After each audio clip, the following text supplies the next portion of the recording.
नमस्कार शेतकरी मित्रांनो, मी सावता काळे कृषी पदवीधर. मी आज खोडवा 18-121 या प्लॉटमध्ये उभा आहे. घरचाच प्लॉट आहे. तर व्हिडिओ काढायचा उद्देश एकच, किंवा ऊस उभारी असल्यानंतर बरेच शेतकरी ऊसाचा वाटा पाडतात किंवा ऊस दाबायला लागतात.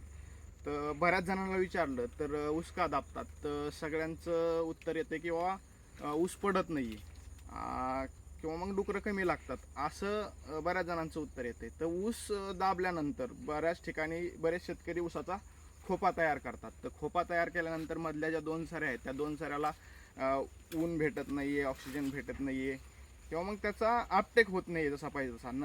नंतर त्याचं काय होते, ऊस तोडणीच्या टायमाला किंवा मरका ऊस जास्त निघतो. यांनी ऊस उत्पादक शेतकऱ्यांना बराच फटका बसतोय.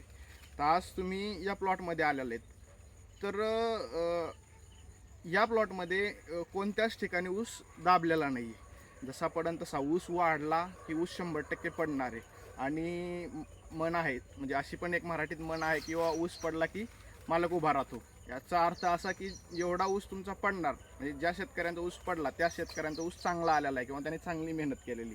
तर आपण बघू शकतात, आता हा बेट आहे, हा बेट पूर्ण पडलेला आहे. तर ऊस पडल्यानंतर ऊस असा जमिनीलगत नाही पडत कधी. पडला तरी थोडाफार वाकतो म्हणजे तो, आणि वाकल्यानंतर ऊसाची ग्रोथ चांगली होते. हा माझा स्वतःचा अनुभव आहे. तर पडल्यानंतर ऊस चांगला वाढतो, हे जर मी बोललो तर बऱ्याच जणांना याचं हसू येईल.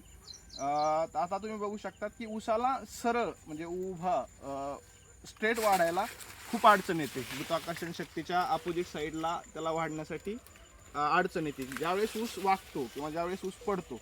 आज तुम्ही बघू शकता की इथं पडलाय ऊस. आता सपोज हा ऊस पडलेला आहे. आता तुम्ही इथं बघू शकता की इथं ऊस पडलेला आहे. तर हा ऊस पडलेला आहे, सपोज हा ऊस पडलेला आहे. तर हा पडल्यानंतर 90 डिग्रीमध्ये परत उभा होतो आणि परत तो वाढायला लागतो. आता तुम्ही इथं बघू शकता की हा बी पडलेला आहे, म्हणजे वाकलेला आहे. तर याची कांडी बघा, वाकल्याच्या अगोदर ऊसाची कांडी म्हणजे ज्यावेळेस सरळ होता त्यावेळेस ऊसाची कांडी बारीक होती. ज्यावेळेस त्याला वाघ भेटला आणि वाढायला वाव जास्त भेटला, त्यानंतर ऊसाची कांडी तुम्हाला लांब पडलेली दिसेल. तर याहून एकच सांगायचं, किंवा ऊस पडल्यानंतर त्याचे काही तोटे होत नाही, फक्त ऊस दाबल्यानंतर बरेचसे तोटे होते. दुसरी गोष्ट, शेतकरी बांधव असं पण विचारणं असं बोलतात किंवा डुकरं कमी लागतात.